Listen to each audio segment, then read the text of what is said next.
இப்போ அன்புமணி ராமதாஸ் அவர் வந்துட்டு எடப்பாடி பழனிசாமி அவர்களை பற்றி பேசாத பேச்சு இல்ல. டயர் என்றெல்லாம் சொன்னாரு, அடிமை என்றாரு. கடைசி நேரத்துல அரைகுறையா இடஒதுக்கீடு கொடுத்த துரோகி அப்படின்லாம் சொன்னாரு. நாங்க ஒண்ணும் உங்களுக்கு அடிமைன்னு பட்டா போட்டு குடுக்கல அப்படின்ற வார்த்தையை பயன்படுத்தினாரு. இந்த பக்கம் எடப்பாடி பழனிசாமி பாமக ஒரு நிலையான ஒரு கொள்கை இல்லாத கட்சி அப்படின்னு சொல்லி சொன்னவர். 2 பேரும் ஒரே நேரத்துல கைகோர்க்கிறாங்க. இந்த பக்கம் டிடிவி தினகரன், நான் வந்து எடப்பாடி பழனிசாமிய கூட்டணியில பேசுறதுக்கு தூக்குல தொங்குவேன் அப்படின்னாரு. 2 மாதம் கூட ஆகல. எடப்பாடி பழனிசாமியை முதலமைச்சர் ஆக்குவேன். ஒன்றுபட்ட அதிமுக, ஜெயலலிதா அம்மாவுடைய ஆட்சியை வைப்போம் அப்படின்னு சொல்லி அவர் சொல்றாரு. இந்த பக்கம் இபிஎஸ், நான் வந்து இவங்களை சேர்க்கவே மாட்டேன்னு சொல்லி இறுதி வருகின்றவர், வாழ்த்துக்கள் வரவேற்கிறேன் வாங்க அப்படின்னு சொல்லி சொல்லுவதை பார்க்குது. மனமாற்றத்திற்கு என்ன காரணம்? சிபிஐ வழக்கா? சிபிஐ வழக்கு தான் காரணமா இருந்தா, இப்ப கரூர் சம்பவத்தின் மூலமாக சிபிஐல விஜய் சிக்கியிருக்கிறாரு. இவங்கெல்லாம் அரசியல்ல ஆண்டுகள் வந்து ஒர்க் பண்ணவங்க, அனுபவத்தை இது பண்ணவங்க. விஜய்க்கு அந்த அனுபவம் இல்லாதப்ப அவரு தாக்கு பிடிப்பாரா? அவரும் பாஜகவுடைய கைப்பாவையாக மாறிடுவாரோ அப்படின்ற கேள்வி இருக்கு.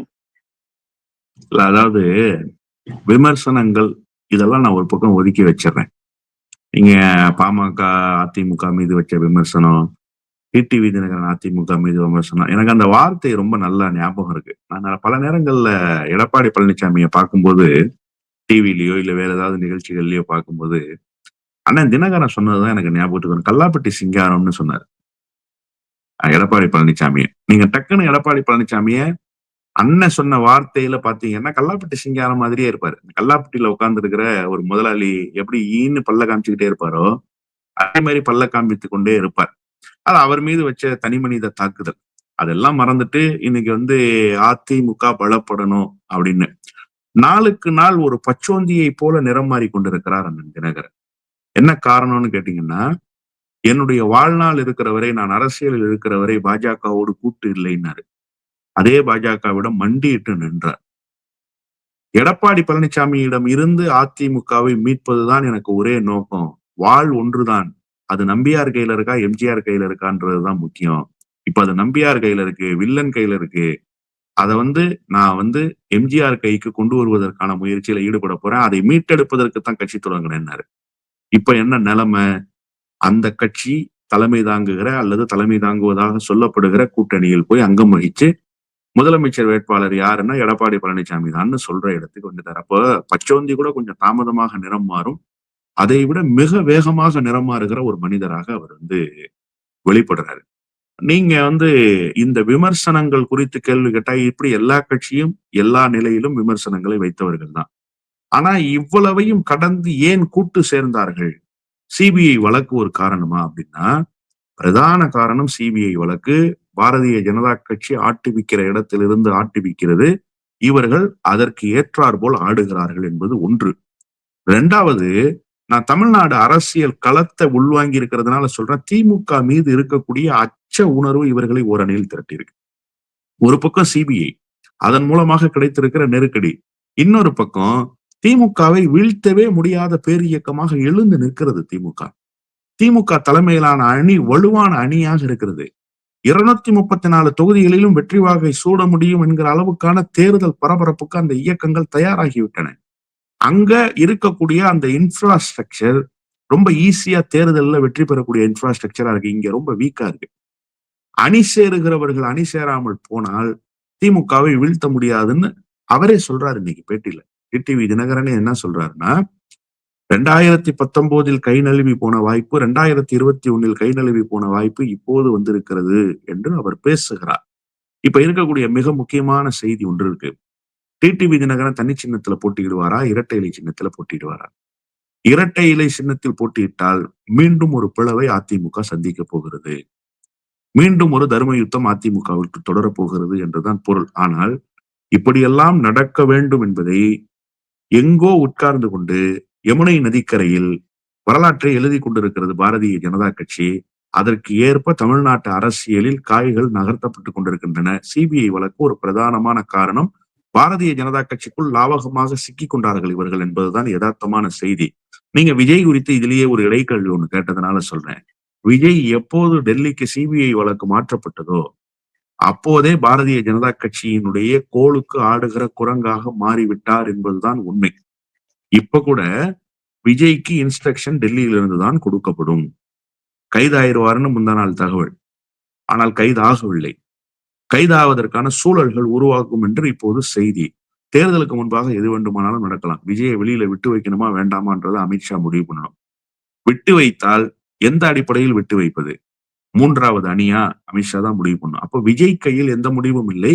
சிபிஐ வழக்கை காரணம் காட்டுவது, ஒன்றிய அரசினுடைய ஏஜென்சிகளின் கையில் இவர்கள் எல்லாம் சிக்கி இருப்பது என்பது மிக மிக மிக மிக நேர்த்தியாக தேர்தலில் காய் நகர்த்துவதற்காக கையில் வைத்திருக்கிற கோள்கள் தான் என்றுதான் நான் பார்க்கிறேன். இல்ல விஜய் அதற்கு அடிபணிவாரா அப்படின்ற ஒரு கேள்வி இருக்குல்ல. அன்புமணி அடிபணியலாம், டிடிவி தினகரன் அடிபணியலாம். விஜய் வந்து ஒரு தீர்க்கமாக போராட ஜனநாயகன் படத்திற்கு கூட நெருக்கடி வருகிறது. கடைசி படத்தை ரிலீஸ் பண்ண விடலாம் அப்படின்னா கூட அவர் வந்துட்டு சிபிஐ விசாரணைக்கு போய் ஆஜராகிறாரு, வெளியே வந்து கையெல்லாம் நீட்டுறாரு ரசிகர்களுக்கு. அப்படின்றப்போ அவர் ஸ்ட்ராங்கா தான் இருக்காரு, பிஜேபி பக்கம் போக மாட்டாரு அப்படின்ற பார்வையும் பார்க்கலாம்ல. நீங்க ஒரே ஒரு தடவை விஜய் பத்தி சொன்ன செய்தியை மீண்டும் எனக்கு திருப்பி சொல்லுங்களேன். என்ன சொன்னீங்க? விஜய் இல்ல ஜனநாயகன் படத்திற்கு நெருக்கடி வந்த போதும் கூட அவர் வந்து ஒண்ணுமே இது பண்ணல, அவர் போய் அடி பண்ணல. ஜனநாயக படம் ரிலீஸ் ஆகணுன்றக்காக பிஜேபி கிட்ட போய் சரண்டர் ஆகுறாரு, பேச்சுவார்த்தைன்ற மாதிரிலாம் எதுவும் பண்ணல அவரு. இல்ல இப்ப இதெல்லாம் சொல்லும் போது உங்களுக்கே சிரிப்பு வரலையா? சிரிக்காம சொல்லிட்டீங்களா நீங்க? எனக்கு ரொம்ப சந்தேகமா இருக்கு. அந்த அளவுக்கு தமிழ்நாட்டு அரசியல்ல விஜய் மீதான உயர் மதிப்பிட்ட புஷி ஆனந்த் கூட இது வரைக்கும் வைக்கல சார். நீங்க ஒரு ஊடகவியலாளர் வச்சிருக்கீங்க, எனக்கு ரொம்ப சந்தோஷம். நீங்க ஒரு விஷயம் நல்லா புரிஞ்சுக்கங்க. டைம் டு லீட் என்கிற ஒரே ஒரு வார்த்தை தான். ஜெயலலிதா அம்மையார் இந்த படத்தை வெளியிடுவதற்கான கதவை திறக்கக்கூடாது என்று முடிவெடுத்தார். கொடநாடு பங்களாவுக்கு வெளியில் கொட்டுகிற பணியில் இரவெல்லாம் பூட்டிய காருக்குள் உட்கார்ந்திருந்தார் விஜய். இதுதான் விஜயினுடைய ஸ்திரத்தன்மை. நீங்க சொன்ன அவர் போராடுவார், அவர் வெற்றி பெறுவார், அவர் அடிபணிய மாட்டார், அப்படிலாம் ஒரு பார்வை இருக்குல்ல, அதெல்லாம் ஒரு மண்ணும் கிடையாது. ஒரு மண்ணும் கிடையாது. வாரண்ட் போட்டாங்க விஜய் அப்படின்னு தெரிஞ்சா அமித்ஷா வீட்டு வாசல்ல போய் நிற்பார். எழுதி வைத்துக் கொள்ளுங்கள். அமித்ஷாவிடம் எப்போது வேண்டுமானாலும் மண்டியிடுவதற்கு தயார் நிலையில் இருப்பவர் தான் விஜய். எனவே விஜய் எல்லாம் பாஜகவினுடைய வியூகத்துக்குள்ள சிக்க மாட்டாரு, பாஜகவை எதிர்த்து நிப்பாரு அப்படின்னா அதை விஜயே நம்ப மாட்டாரு. ஓ, நம்ம அப்படியெல்லாம் இருப்போமோ அப்படின்னு வடிவேலு பாணியில் தனக்குத்தானே பேசி பார்த்துக் கொள்வார். எனவே விஜய் பாரதிய ஜனதா கட்சியினுடைய கைக்குள் தான் இருக்கிறார். பாரதிய ஜனதா கட்சி எப்படியெல்லாம் கோலை சுழற்றுகிறதோ அதற்கு ஏற்றவாறு குரங்காக ஆடுவதற்கு விஜய் தயாராகிவிட்டார்.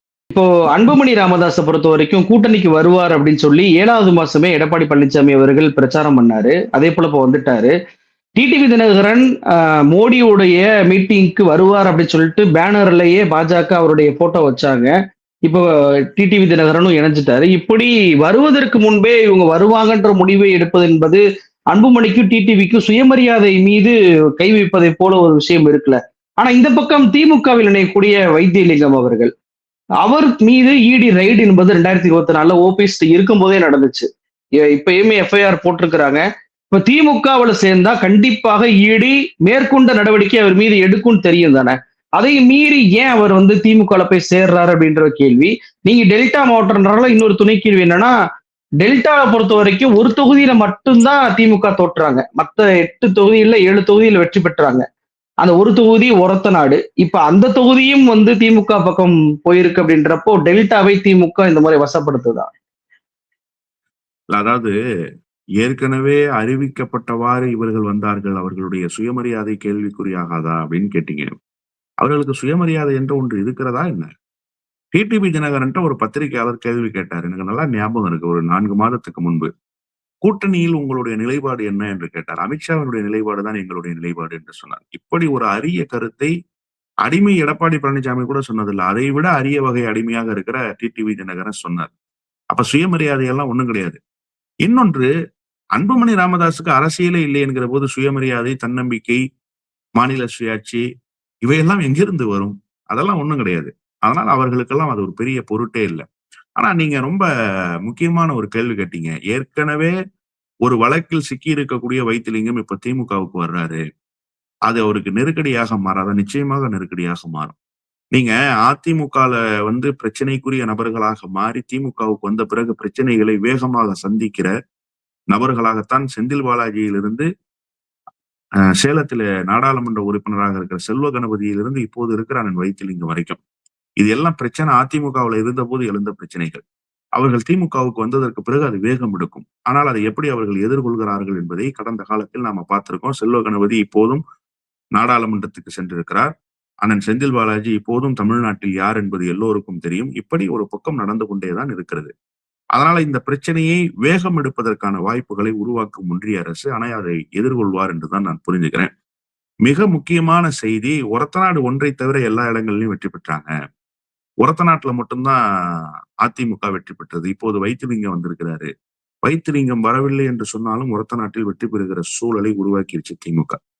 திமுக இந்த முறை டெல்டாவுல 100 விழுக்காடு வெற்றியை பதிவு செய்யும். ஏன்னு கேட்டா, வைத்திலிங்கம் ஏற்கனவே அரசியல் களத்தில் அதிமுகவிலிருந்து அப்புறப்படுத்தப்பட்டிருந்தார். அவருக்கு இருந்த அந்த இண்டிவிஜுவல் செல்வாக்கு தான் அங்க தூக்கி நிறுத்தியது ஓ பன்னீர்செல்வம் அணியை. இப்ப கூட குன்னம் ராமச்சந்திரனில் தொடங்கி வெல்லமண்டி நடராஜன் வரை திமுகவை நோக்கி படையெடுப்பதற்கான வாய்ப்பு. ஏன்னா இவரெல்லாம் வைத்திலிங்கத்தினுடைய ஆதரவாளர்கள். இவர்கள் எல்லோரும் புறப்படுவதற்கான சூழல் ஒன்று உருவாகி இருக்கிறது. எனவே வைத்திலிங்கம் வருகை என்பது கூடுதல் தெம்பையும் கூடுதல் பலத்தையும் திமுக கூட்டணிக்கு உருவாக்கும் என்பதில் மாறுபட்ட கருத்தில்லை. ஆனால் அதே நேரத்தில் இவர் வரலன்னு சொன்னாலும் 100 விழுக்காடு வெற்றியை திமுக பதிவு செய்யும். இவர் வந்ததுனாலதான் 100 விழுக்காடு வெற்றியா அப்படின்னா இல்ல. இவர் வரவில்லை என்றாலும் ஒரத்தநாட்டில் வெற்றி பெறுவதற்கான எல்லா வாய்ப்புகளும் சூழல்களும் திமுகவுக்கு இருந்தது. எனவே டெல்டாவில் இந்த முறை திமுக 100 விழுக்காடு வெற்றியை பதிவு செய்யும்.